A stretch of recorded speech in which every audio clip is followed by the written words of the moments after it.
All right, class. So let's take a look at some more practice problems. This time we're going to start introducing some of our SI symbols. All right, and so the instructions here, I want you to express the following measurements in engineer notation. So don't pay too much mind to this V and this A. The V stands for volts, A stands for amps, and all there are just units of measurements. And believe me, as we progress throughout the class, you will become quite familiar with volts and amps. But as of right now, don't really beat yourself up over it if you don't quite understand what they mean right now.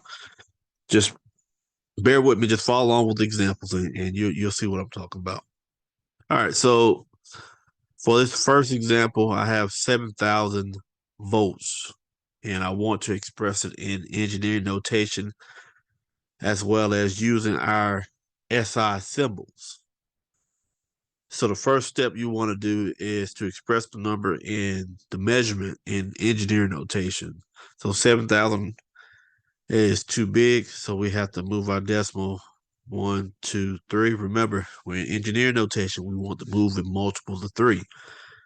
So to rewrite this measurement will look something like this.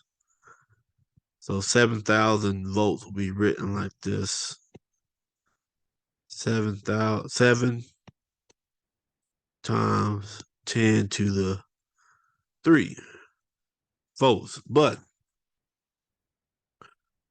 I don't want you to use the power of 10. We don't want to use the power of 10. We want to use our SI symbol. So if you look over here, 10 to the third. Let's see if we can find it right here. It's right here. So the SI symbol for 10 to the 3 is kilo. That's the prefix, and the symbol that you can replace this power of 10 with is just a simple K. So the final answer will be 7 kilovolts, written that way. So 7 kilovolts.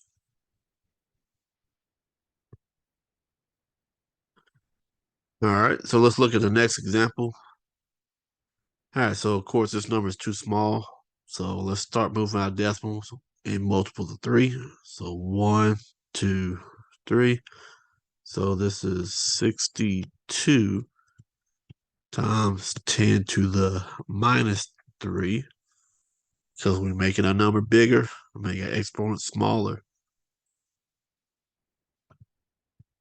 Amps, don't forget your units. Don't forget your units. And so if we find a SI symbol associated with 10 to the minus 3, is right over here. And so this is called milli. And the SI symbol is just a lowercase m. So to rewrite this one using our SI symbol and in engineering notation will be written this way. 62 milliamps.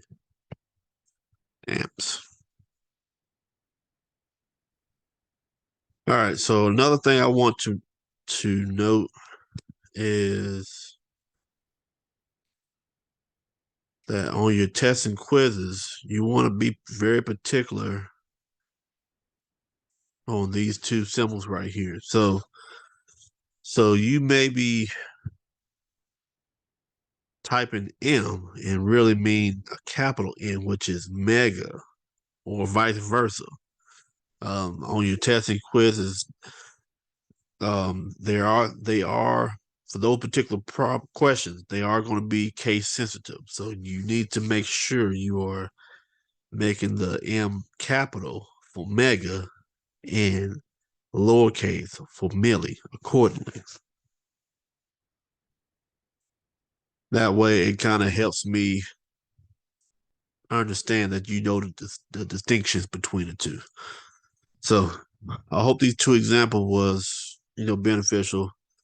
I think by now you should be getting the gist of it, but if not, feel free to reach out to me. Thank you.